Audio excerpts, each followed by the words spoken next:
بسم الله الرحمن الرحیم. نن چې کوم دی موږ په میراث کې یو شی ویل کېږي تصحیح، بل ویل کېږي رد، بل چې کوم دی هغه عول دی. تصحیح څه ته ویل کېږي؟ تصحیح دا ته ویل کېږي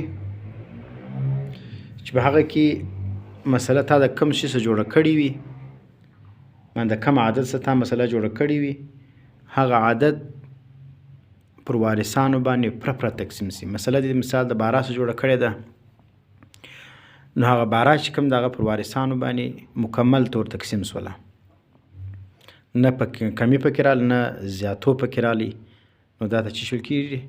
دا ته صحیح مسله ویل کېږي.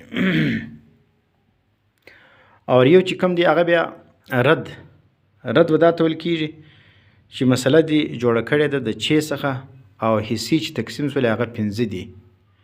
مثال 5 حصې ولاړې، یوه حصه برته باقي پاتې سوله، د یوه حصه برته واپس کېږي پر چا باندې؟ پر وارثانو باندې. نو که چیرې مسله د چې څخه جوړه سوې وله او په هغه کې 5 چې کوم دي هغه تقسیم سولې، هغه ولاړې د حصو مطابق چې سره کوم میراث هغه حصې موږ وایو په هغه مطابق ولاړې، خو د هغه باوجود بیا یوه حصه بله پاتې ده، نو دغه یوه حصه به برته واپس کوي پر چا باندې؟ پر وارثانو باندې. دا ته رد ویل کېږي.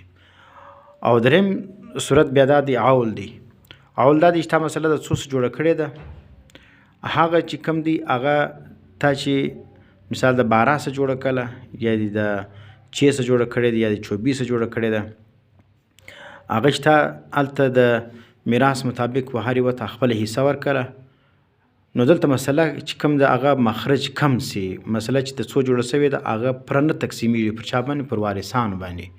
مثال مسله د 24 جوړه سوې ده او دلته چې کوم دی هغه پر وارثان چې موږ تقسیم کړلې حصې، یوه له رسول ولاړې، یوه له ربع ولاړې، یوه له نصف ولاړې، یوه له پلانۍ ولاړې، هغه چې موږ جمع کړلې هغه 27 راووتلې، هغه کل 27 راوتل.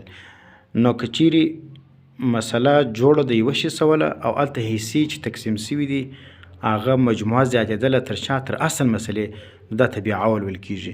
او رد څه ته ویل کېږي؟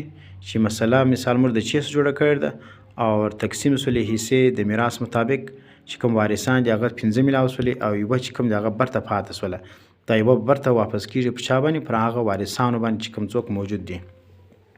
تصحیح دا ته وایي چې مسله مثال د 6 څخه جوړه سوې ده او وارثان چې کوم دی هغه چې کومې حصې دي هغه هم هغه 6 پره باندې ور تقسیم سي، نو دا ته څه ویل کېږي؟ تصحیح ویل کېږي.